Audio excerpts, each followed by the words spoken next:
Greg and John back again with another series of the disarm techniques. These are a little more advanced. In the last section, you got to see the most common disarms, which are the snake and the vine or the grapevine, the more practical disarms. These disarms are quite a bit more advanced. If you practice them, you can use them. They are quite effective and quite easy once you get into motion, but you have to be a skilled fighter. You have to train with these, okay? So this first one, what we're gonna go off of is the center line, stab. He's coming in the stab in towards my body. My first thing to do is to get offline, okay? This could be one of two. If my stick is down and he's coming in, okay, I could parry it with like a Tonsao style movement, okay? But typically if I'm in the middle of a fight, I probably shouldn't be standing down like this. So at this time, I'm gonna go as though I'm in a ready position, all right? He's coming in, I'm moving off the line. From here, as soon as I sweep that across, I'm driving up under the chin. That probably finishes it right there. Okay, from here, taking the stick, bringing it in, into a fold, checking him away, and at the last point, I'm gonna catch the wrist and bring the weapon to me. There, but we'll do it in slow motion. He's in, off the line, stab, in, that pulls him in. Drive him, pick up the weapon, you got it. So he's getting off the line, sweep, drive, down, pull into the fold, drive, checks to the body, he's got the weapon. Be careful when you're doing this, and I should have glasses on, protective gear. John should too, but we want to be more personal to you. Okay, so he's getting off the line. Be aware of this. Always be aware that this can come right up into your face when practicing. Okay, and again, practice with somebody that knows what they're doing and you're comfortable with. Okay, he comes from there. He folds. He checks me away, snaps it in. He's got the weapon. We're still going at a slow pace because we're practicing. It's not a full contact situation right now. Boom. Work first for smoothness, then add quickness, then add strength, then try full contact, guys. But as you're doing, look at the pathways that you get, okay, as you're doing the techniques. Try to feel what you're doing.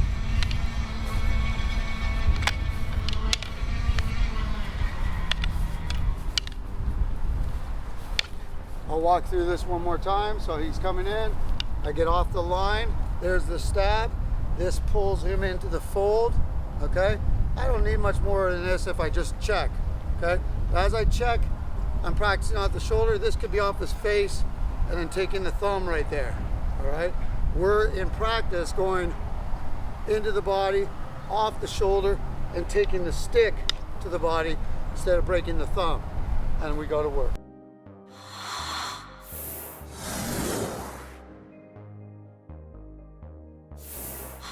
So the next one we're going to do is coming in from the forward fishhook. Okay, so John, I'll come around this way with you. All right, I'll angle it a little bit here. So he's feeding this fishhook. The idea of this movement is somebody typically coming to block a stick right here. Okay, they think they're going to get that right here. But as I go in, if I turn my thumb, see how I can get around the corner, the fishhook or rake across his eyes.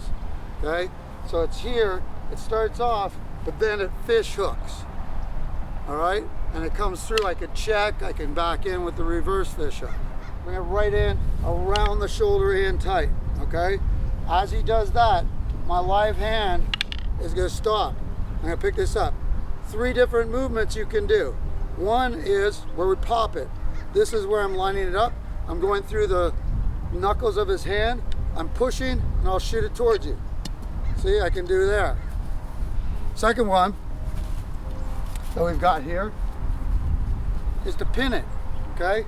So he comes in, to pin it, I'm gonna turn it under, bring it into my body, and walk it in, all right? Third one is to strip it, or to fillet.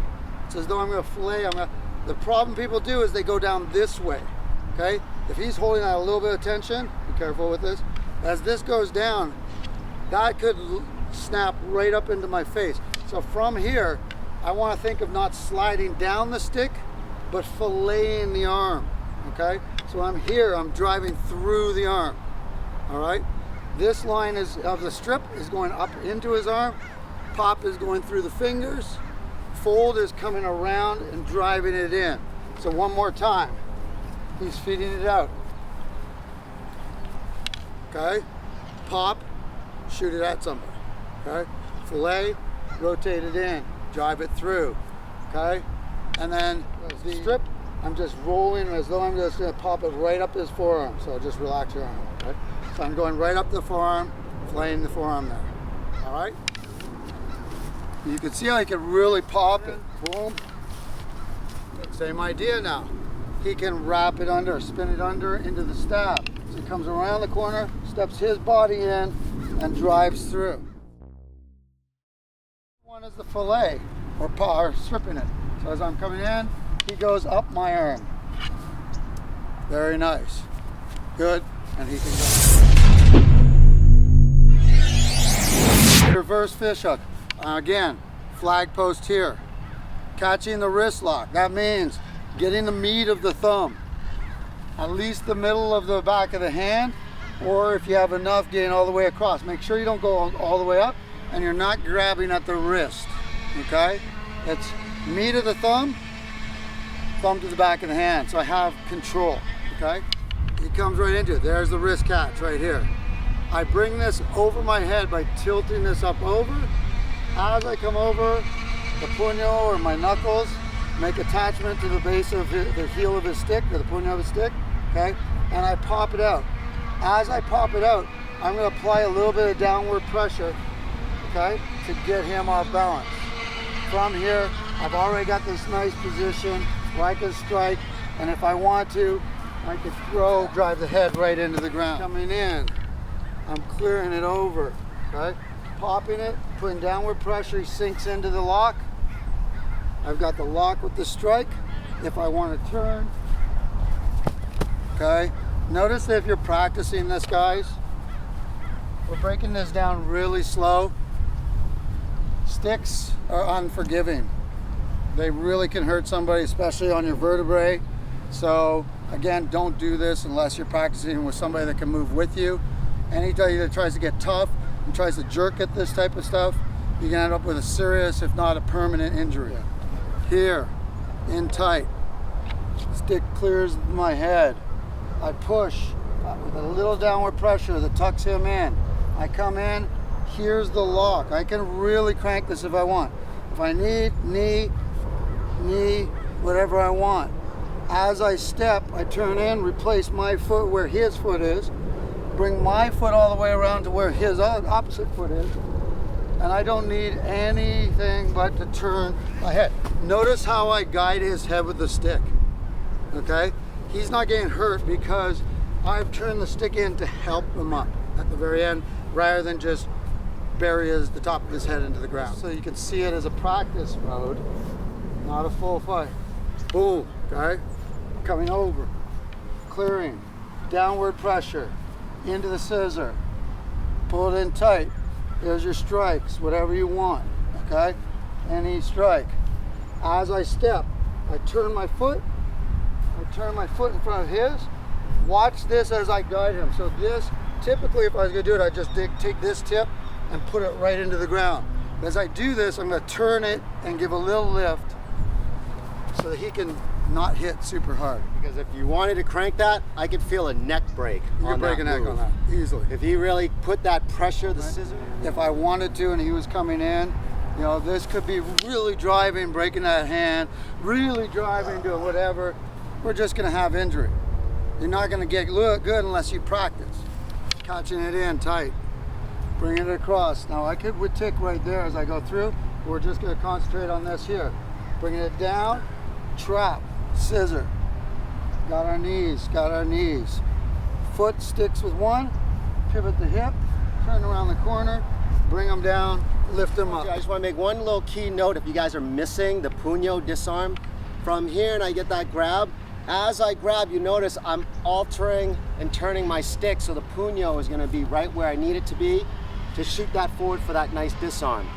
Then I can come down, bring his neck and head where I need it to be. Now when you do this scissor choke as well, the hand that's holding the stick, you're putting your thumb completely right up to that opponent's neckline. This grabs cross hand as close to the neck. I'm not grabbing up here, there's too much negative space. Grab closest to the neck. I'm using the radius on my right hand, I'm using the ulna bone on my left, and causing the two bones to come together in a scissor-like fashion to really cut off the blood flow. So that really squeezes in there, and then that knee strike causes that extra damage. And again, like Greg was saying, I just take a nice basketball pivot right from here, and I'm just gonna guide them down. Again, like Greg was saying, practice it because you don't want to injure your partner. We're not enemies, we're training partners.